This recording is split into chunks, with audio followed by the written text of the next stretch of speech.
Hello and welcome to Climbing Daily. Whilst I was filming in Font recently, I was introduced to a man called Justin Salas. He was young, super psyched, covered in great tattoos and incredibly strong. He's also a blind climber, climbing for the US Paraclimbing team. This is a story about him, how he does what he does, and his psyche for outdoor climbing.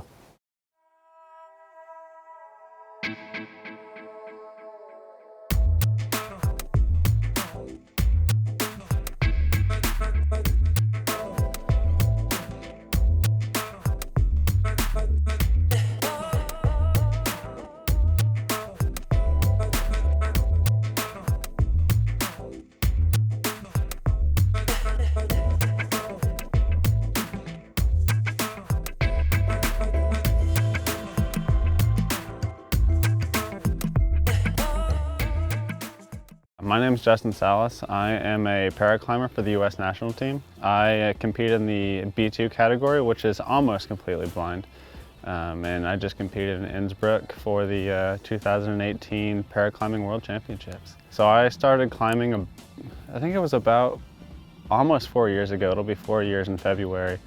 I always rode bikes and did kind of the usual things with paintball, BMX, soccer, and everything. And I always found that after I lost my vision, I would hit roadblocks with whatever the other sport may be. And eventually a friend of mine that worked at the local climbing gym asked me to come climbing with him. He said I didn't need to see to climb, and I kind of was like, haha, dude, like, yeah, right. Eventually I went with him and it was incredible. There wasn't really any roadblocks that I found. Every time I hit a crux sequence or something that I thought was challenging, I found a way around it. And I just have my friends work with me, and people call for me, and they tell me where the hand positions are, the feet positions are, and it's been working out. My name is Matt Frederick. I'm Justin Salas' sight guide and caller in competition, and we're here in Font, sessioning on some of the best boulders in the world. Come on, get there. Yep, good.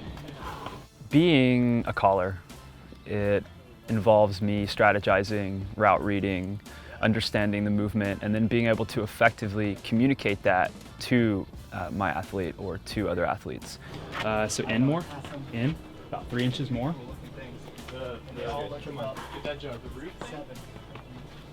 Good. Sick, dude. Really nice. When he's climbing, I have a headset that is connected to his headset, and we communicate back and forth. We have an open line of communication that allows for us to be pinpointed when he is climbing.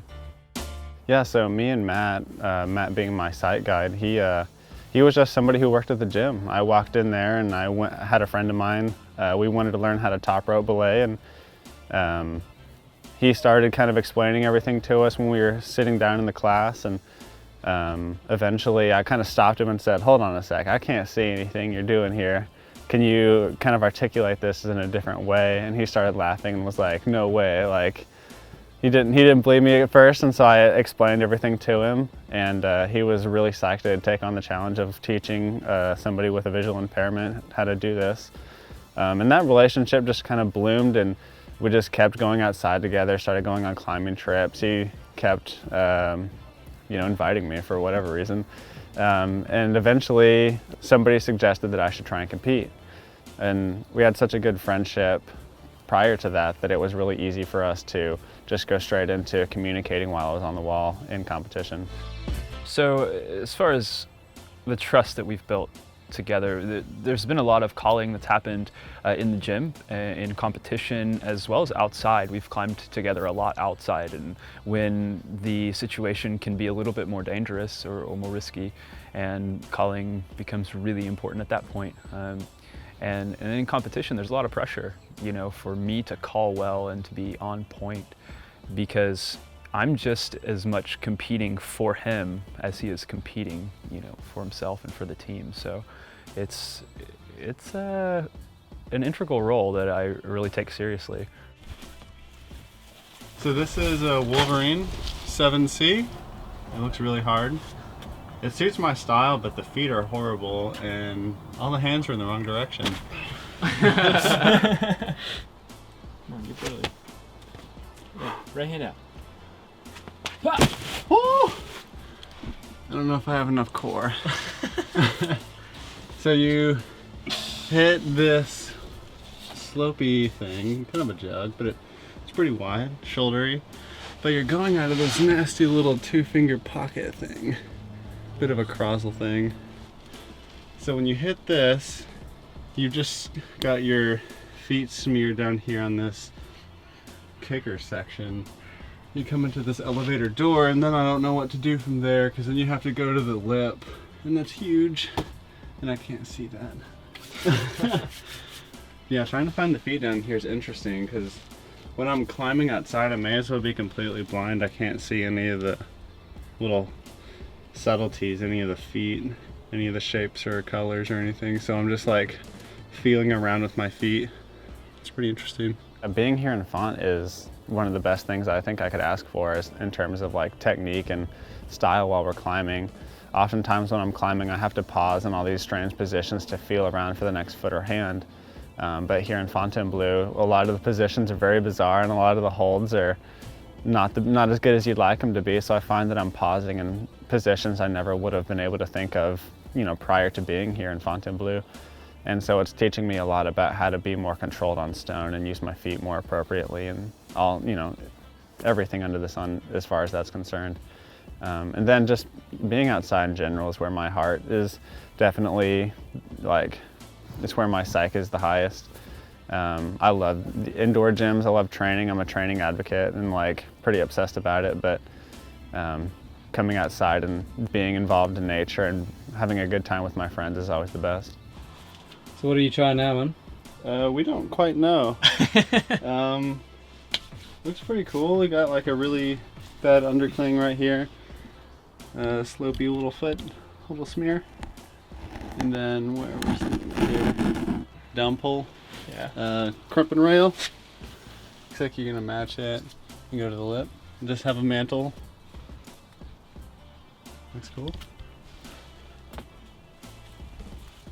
Come on, Jay. Yeah, there it is. It's campus start. Come on. Yeah, dude.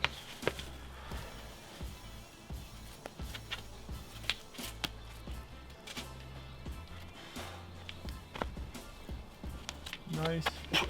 Whoop, come on. Oh, so eloquent. Oh my gosh. It was easy, right? Yes. Yeah. Especially the top out. Yeah, the top out was super casual. Yeah, the first couple moves were really fun.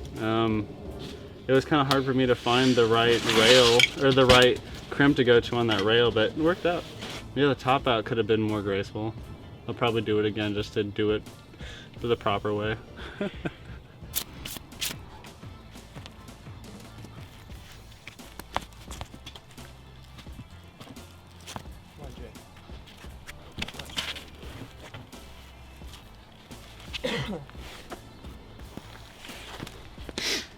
Oh man.